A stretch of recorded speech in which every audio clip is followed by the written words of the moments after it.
Hey everybody, it's Krista with Magnolia Ridge Farm and Gardens, and this is Chomper.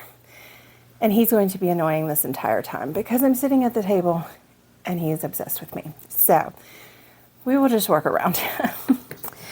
So what I wanted to talk to you about today is the Pantry Challenge and what it looks like for me approaching this season on the farm, in the kitchen, and the Pantry Challenge. And I talked a little bit in the last video about the Pantry Challenge and what my goals were to clean out the freezer in the bottom of the refrigerator and to just go through what we have preserved for this year of eating and, you know, limit what we're getting at the store to just the things that we cannot provide, such as dairy, and then some items for the kids' lunches that do make it easier. And I will try to do as much for their lunches as I can here, but there are some things that just make life in the mornings a little bit better.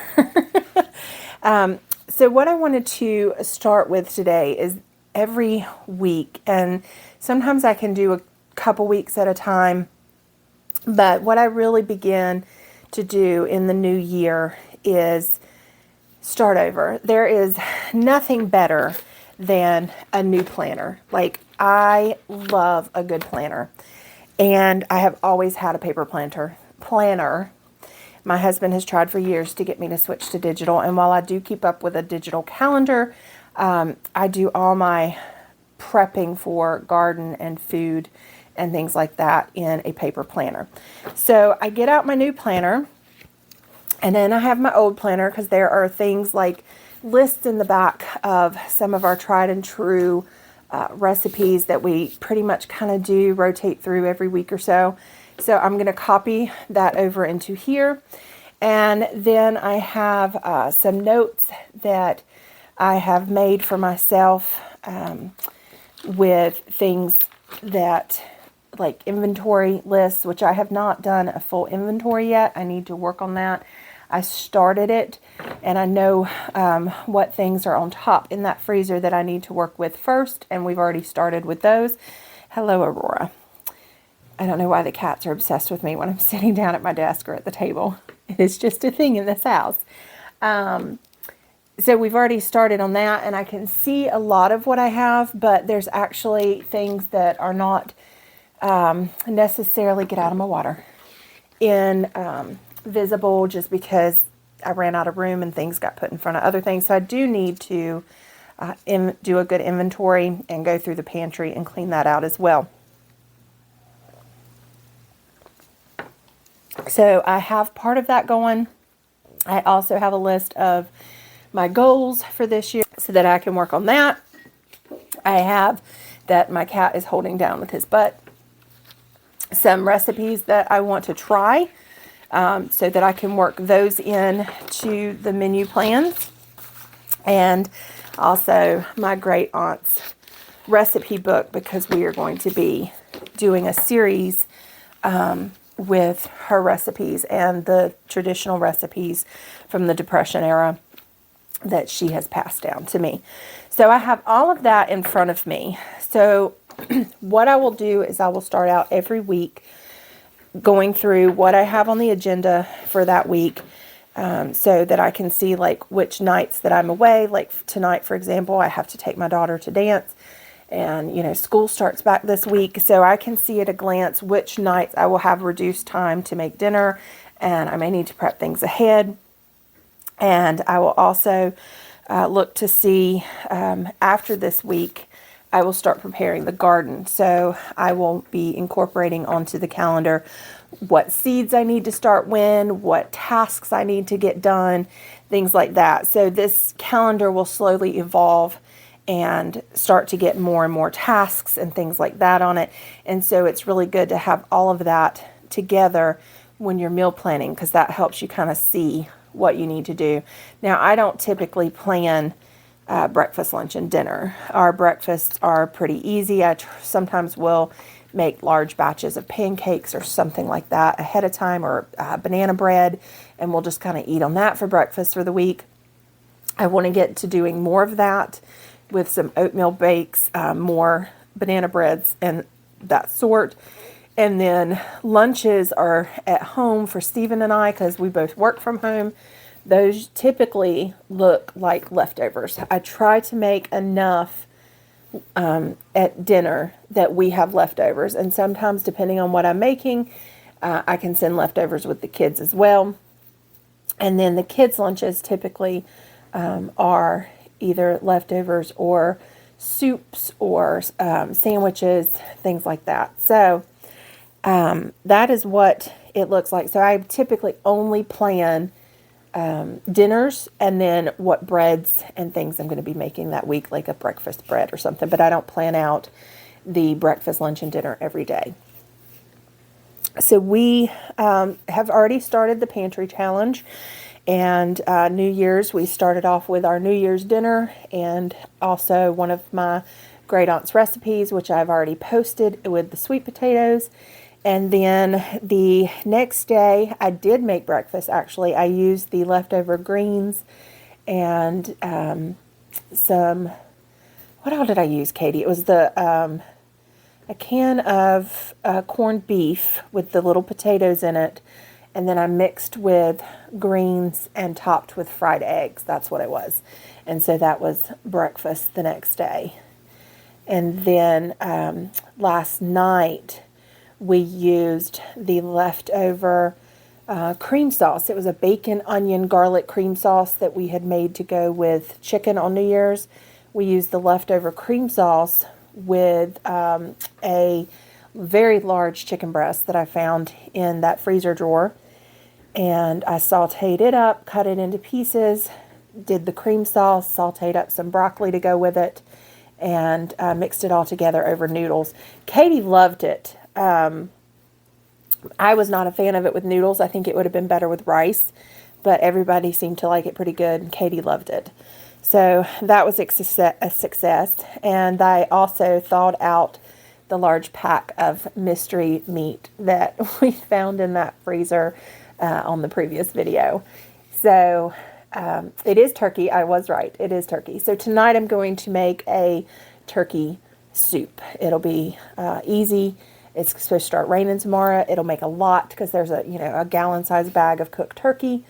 So that'll be a nice big pot of stew, and I should be able to send some with the kids for lunch tomorrow because it's going to be raining all day tomorrow. So that'll be a nice hot lunch for them on their first day back. So that's kind of how I approach planning for this, and I will sit down and kind of do it each week. And I think one of the biggest things about if you are going to do this challenge, or you're going to do any kind of eating off of the farm and eating from your stored foods and bulk food buying, anything like that, the important thing is to plan. And you just have to incorporate that time into planning. So I have learned that if I don't do that, then we get busy and we slip into the habit of looking and reaching for more convenient foods, which I only have a few convenience items that are homemade on the shelves, like spaghetti sauce,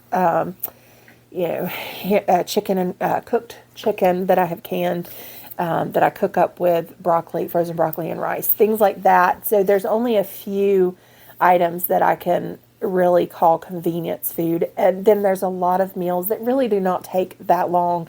I can whip up some beef stew and stuff like that in a bit. So pre-planning out what you're going to do so that you can thaw out your meat and that you can thaw out, your needed items, or prep some needed items ahead of time is very important for doing something like this. So, hey,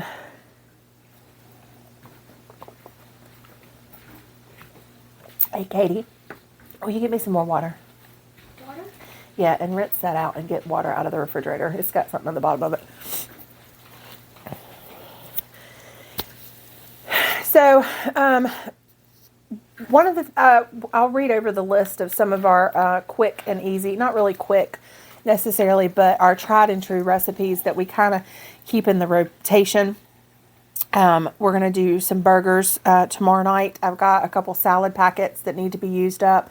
They're really small. That for my husband, it's really a single serve salad packet, but I think it's supposed to serve 2. Thank you, baby. And then we'll do some stroganoff. And then, of course, the chicken and rice skillet is something we have almost weekly. Spaghetti we have almost weekly, because those are really 2 of our what I call convenience foods that we have quite a bit. Beef stew we have quite often, every other week or so. I noticed during the pantry challenge last year, that was one of the kind of tried and true recipes, because I keep, you know, dehydrated carrots on the shelves, and I've got some celery in the freezer. So, and then we always have an abundance of onions and potatoes. And I actually did not grow enough onions. And I believe I have a video where we harvested onion. If I do, I will link it. But my potato crop was not that great this year.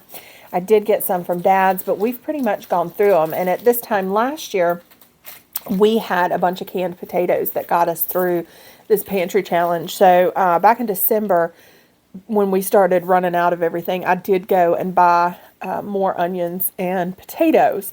So I have 2 bags of them right here. I think I have 10 or 15 pounds of potatoes and probably 10 pounds of onions. And so hopefully that will suffice. Cheesy chicken cups is something my son really likes. It's nice and easy to do. It's quick, and it makes great leftovers. I typically do a double or triple batch because the kids love to take them for breakfast and lunch. Chinese beef and broccoli in the crock pot is a favorite around here. We do a lot of broccoli. It's one of the few green vegetables my son will actually eat. We have several roasts from the cow that we process that we can rely on, and those are great and easy in the crock pot on nights that we are busy. Cube steak and steak. We have a lot of that from the cow. Chicken soup is a favorite around here, and again, it utilizes those same kind of ingredients of the carrots and the onions and the celery and the seasonings, and then it's just noodles versus potatoes. And then cream corn and biscuits. I canned a lot of cream corn, and I can see I have 1, 2, 3, 4, 5, 6, 7, 8. I probably have a good 10 to 12 meals. So if you think about that, that is 1 a week, and that's 12 weeks. So that's pretty much 3 months worth of cream corn meals for us. And we don't eat it every week. So it's really only every other week to every 3 weeks. And so that will get us all the way to pretty much the summer almost. And then, so that's kind of it on our tried and true list. And then, of course, like I said, there's some recipes that I want to try, and then I'm going to go through this. So that's a quick overview, and I will try to give each week. I may break it up into 1 or 2. It just depends on like how many recipes I actually need to show. I don't want to do one video and make it too long. But I did want to kind of walk you through how I'm approaching this pantry challenge, and when I do my inventory and kind of see everything that I have, I will share some of that as well. So I hope you enjoyed this video and are looking forward to the pantry challenge with me. I am excited about it, and we're off to a great start. So we will see you on the next video. Thanks for watching, guys, and we'll see you later.